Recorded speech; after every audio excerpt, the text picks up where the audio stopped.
মাঝে মধ্যে যে কিছু বিপদ আসে আমাদের উপরে, আল্লাহ তাআলা নিজেই বলে দিচ্ছেন যে মা আসাবাকুম মিন মুসিবা ফাবিমা কাসাবাত আইদিকুম ওয়া ইয়াফু আন কাসীর।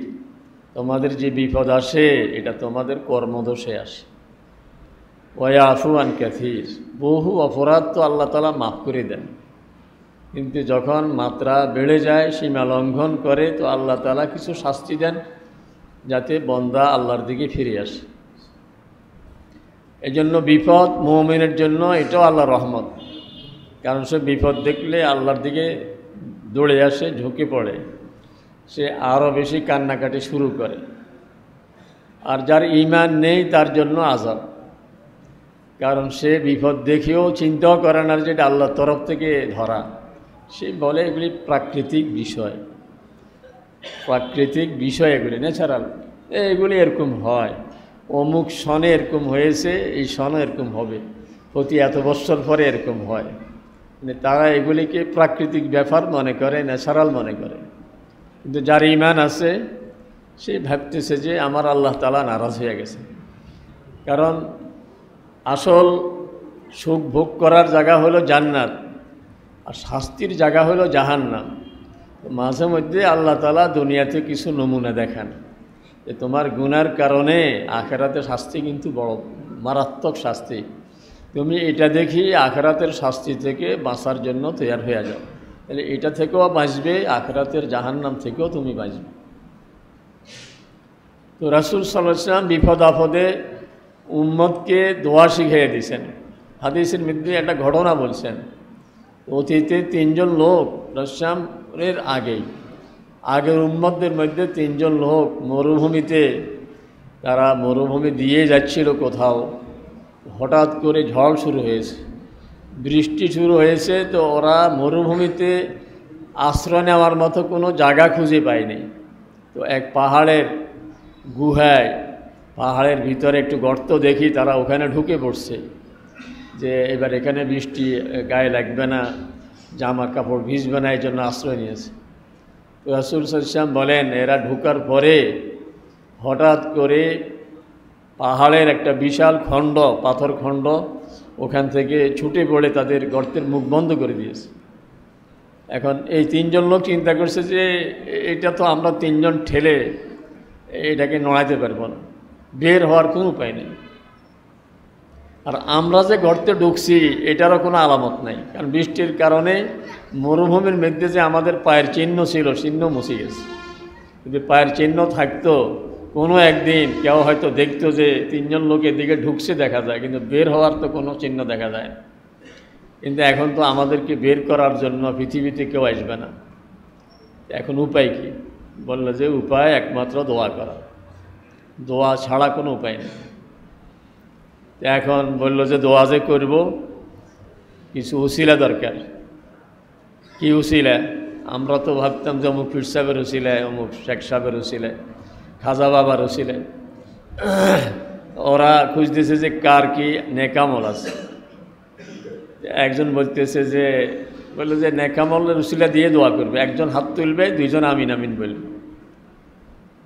প্রথমজন হাত তুলছে, বলতেছে যে আয় আল্লাহ, আমার এক বৃদ্ধা মা ছিলেন, আমার নিয়ম ছিল আমি প্রতিদিন খাবার জোগাড় করে রাতে বা সন্ধ্যায় যখন ফিরতাম আগে মাকে খাওয়াতাম, এরপরে আমার বাচ্চাদের মুখে খাবার তুলে দিতাম।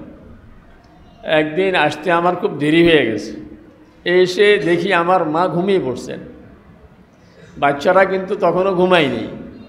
খাওয়ার দেখে ওরা খুব খুশি খাওয়ার জন্য, কিন্তু আমার তো নীতি হইল আগে মাকে খাওয়াবো। এখন মায়ের কাঁচা ঘুম, এইমাত্র ঘুমাই গেছেন, এখন যদি জাগিয়ে তুলি মায়ের হয়তো হার্টবিট বেড়ে যাবে, তার টেনশন বেড়ে যাবে, অসুস্থ হয়ে পড়বেন। এই জন্য আমি মাকে উঠাইনি। ওইদিকে বাচ্চারা কান্নাকাটি শুরু করছে খাওয়ার জন্য, আমি তাদের এই কান্নাকাটির দিকেও কোনো ভ্রুক্ষেপ করিনি। মা ঘুম থেকে উঠার পরে তারপরে মাকে খাওয়াইয়েছি, এরপরে বাচ্চাদের মুখে খাবার দিয়েছি। আয় আল্লাহ, আমার এই নেকামল যদি আপনি কবুল করে থাকেন, এই উসিলায় আজকে এই বিপদ থেকে আমাদেরকে উদ্ধার করেন। বলার সঙ্গে সঙ্গে পাথর একটু নড়া দিয়েছে। এবার দ্বিতীয়জন হাত তুলল, বলতেছে, আয় আল্লাহ, আমার বাড়িতে একটা কাজের লোক ছিল, এই লোকটার অনেক টাকা আমার কাছে জমে গেছে, ভাবছে যে একসাথে নেবে, কিন্তু না বলে লোকটা চলে গেছে, না বলে চলে গেছে, তার পাওনাটা নেয়নি।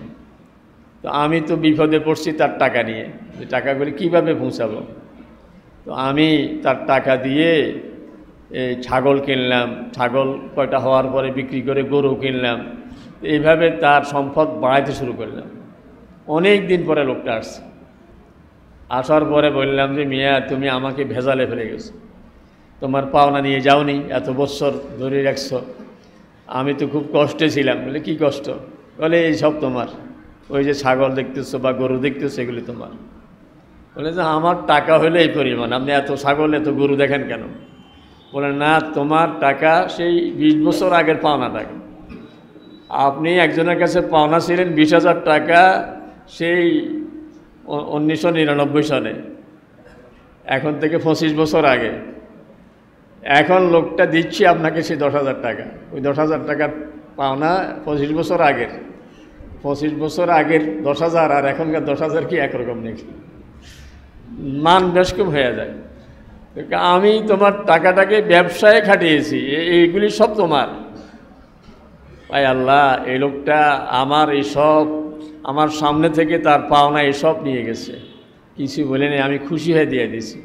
এই কাজটা করছি আল্লাহ আপনাকে রাজি করার জন্য, এর উসিলায় আজকে আমাদেরকে বিপদ থেকে উদ্ধার করেন।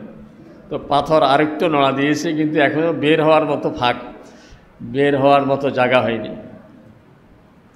এবার তৃতীয়জন হাত তুলেছে, বলতেছে যে আয় আল্লাহ, আমার তো কোনো নেকামলের কথাই মনে নেই, এমন কোনো নেকামল আমার নেই যে আমলের উসিলা দিয়ে আমি পার হওয়ার জন্য, বিপদ থেকে উদ্ধার পাওয়ার জন্য দোয়া করব। আমার একটা গুনার কথা মনে আছে, আমি আমার খুব আপনজন, তার সাথে খুব খারাপ কাজ করার আমি ইচ্ছা করেছি, এবং সেখানে কোনো বাধা ছিল না, শুধু ও আমাকে আপনার কথা স্মরণ করে দিয়েছে যে তুমি আল্লাহকে ভয় করো।